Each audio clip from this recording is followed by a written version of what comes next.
आप भी बैठे हैं आज प्रेस कॉन्फ्रेंस में? आप पार्टी छोड़ के पत्रकार बन गए हैं? पॉइंटर लिख रहे थे आज। पत्रकारिता छोड़ के पार्टी में आते हैं, आप उल्टा कर रहे हैं। कह रहा बैक टू बैक है तो इसलिए मैं आज पॉइंटर ना लिख के दे रहा हूं। यार ये आईडी ऊपर यार कौन रख रहा है? अनुमति है, शुरू करें? सर ठीक।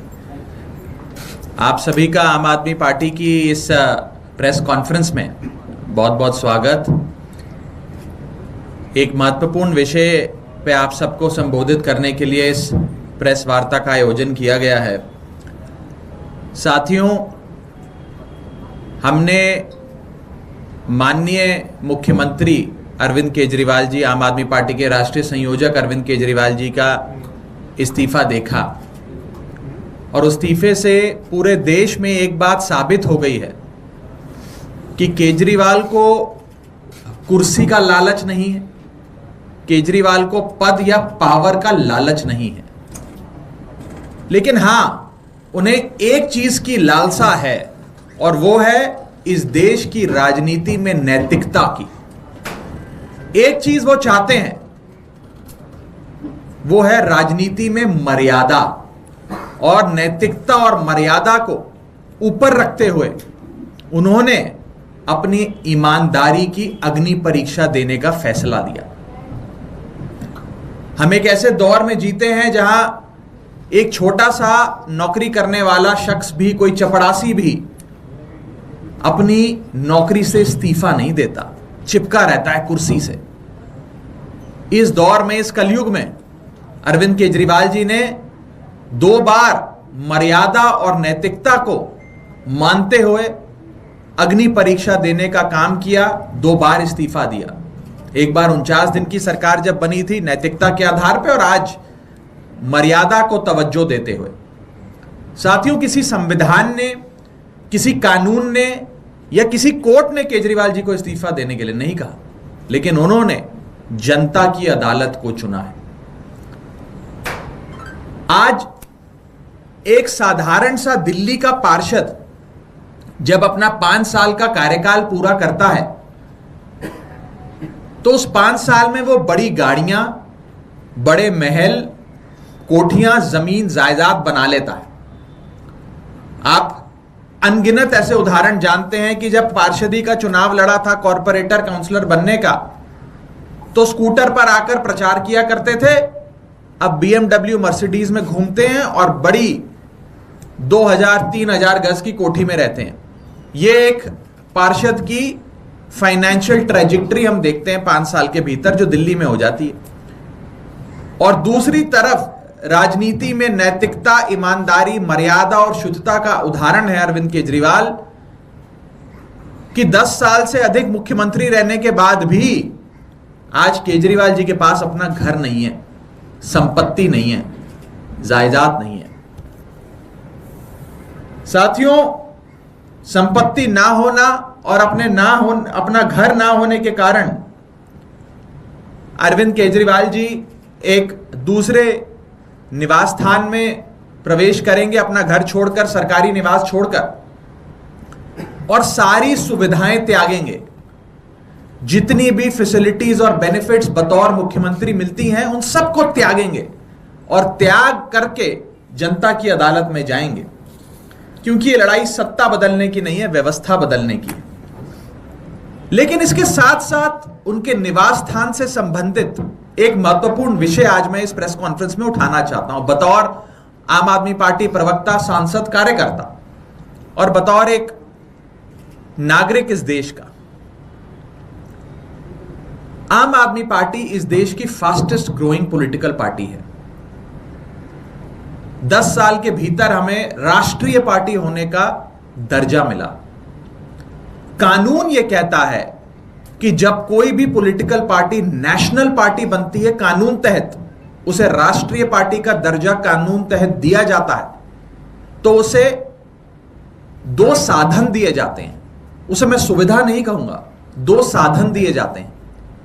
पहला साधन, उसको अपना काम करने के लिए एक कार्यालय राष्ट्रीय राजधानी में दिया जाता है।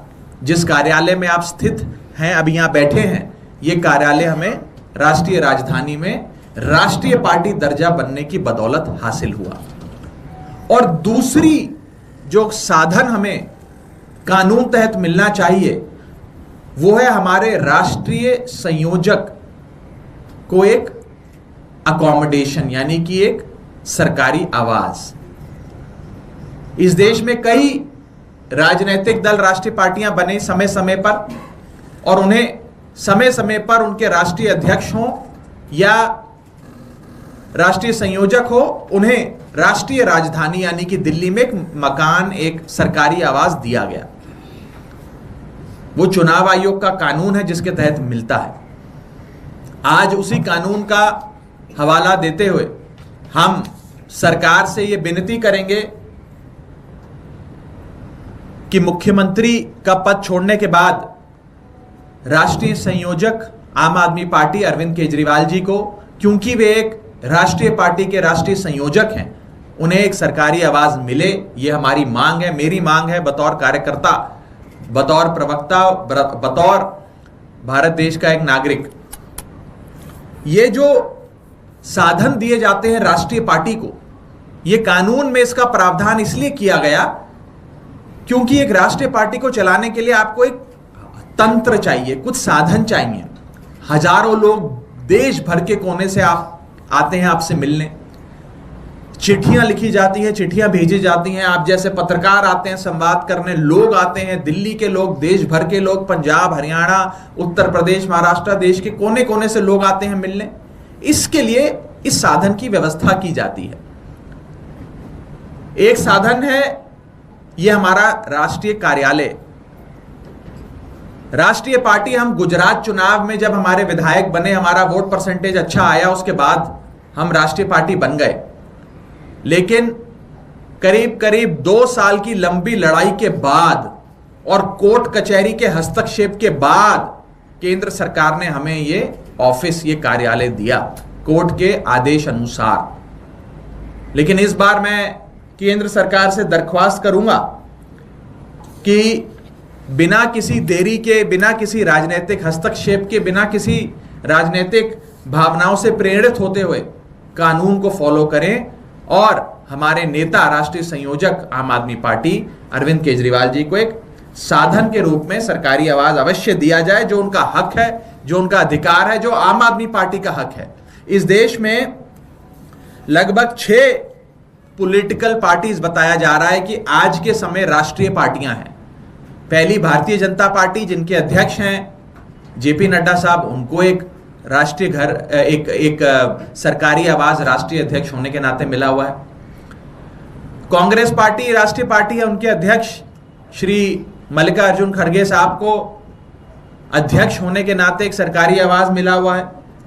ऐसे ही बहुजन समाजवादी पार्टी की अध्यक्षा मायावती जी को भी एक सरकारी आवाज दिल्ली में मिला हुआ है, क्योंकि वे भी एक राष्ट्रीय पार्टी हैं।